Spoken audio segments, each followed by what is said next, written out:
On this place we call Earth, a lot of drama has unfolded and a lot of water has flown under the bridge.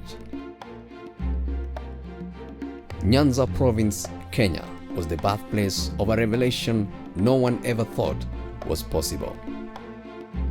A young man of Luo lineage who carried his boots of nativity with pride under the name Barack Obama met Anne Dunham in Hawaii.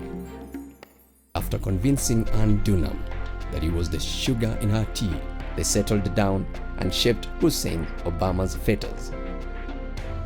August 4th, 1961, Barack Hussein Obama was born. Then came the tough moment in Barack's parents' lives.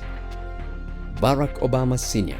went to Harvard and Anne walked down the aisle with Lolo Soetoro, an Indonesian student from the same university, and in 1967, the family moved to the Indonesian capital where Maya Soetoro, Barack's half-sister, was born.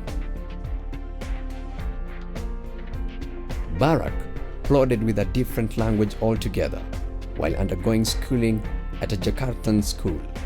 He later returned to Hawaii to stay with his maternal grandparents and subsequently topped it by uniting with his mother shortly before she succumbed to ovarian cancer. In 1979, Barack got his first taste of racism and the adverse effects of racial discrimination, and in an attempt to explore the roots of his father, he visited his grandmother in the small town of Kogelo, Nyanza Province, in the early 1980s. Barack described how he struggled to reconcile social perceptions of his multiracial heritage.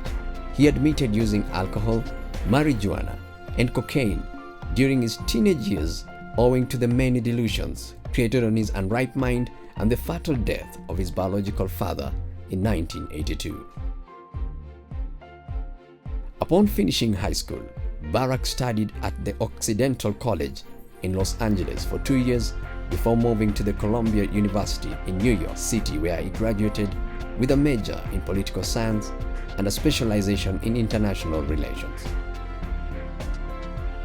Later, in 1988, Barack joined Harvard Law School and became the first black president of the Harvard Law Review.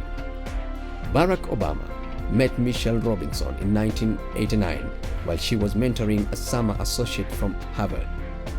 Barack didn't have much interest in corporate law, but did have a lot of interest in Michelle. After playing the proverbial cat-and-mouse game for several years, Barack and Michelle finally decided to settle down and get married on October 18, 1992. 7 years later, Malia Ann Obama, the first daughter, was born, and 2 years later, little Sasha was born. In 2004, Barack decided to run for the US Senate seat.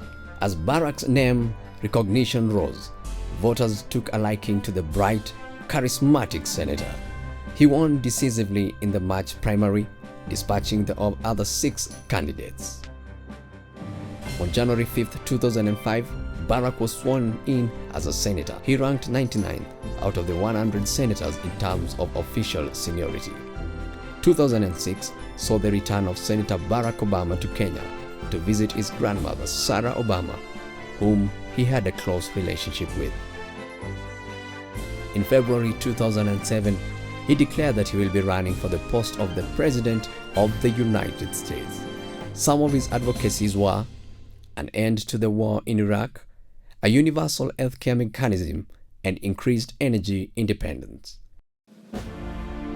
Like rainwater upon fire, on November 7, 2008, thousands of Americans trickled into voting stations to cast their ballot.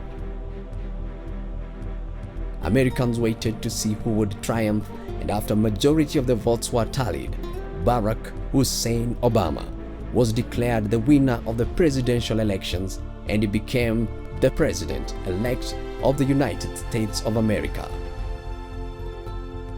Let it be told to the future world that in the depth of winter, when nothing but hope and virtue could survive, that the city and the country, alarmed at one common danger, came forth to meet it. This is the source of our confidence, the knowledge that God calls on us to shape an uncertain destiny. On January 20th, 2009, President-elect Barack Obama was sworn in as the 45th President of the United States of America.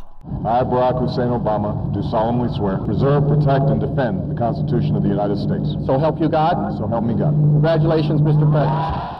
And his name was written all over the history books as the first African American to ever sit in the highest office in the land.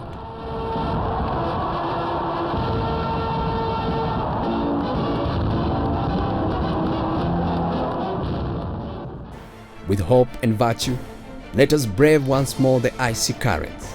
In this hope lies the American emancipation, and also in this hope lies the fresh grooming of a restless idealism across the global divide.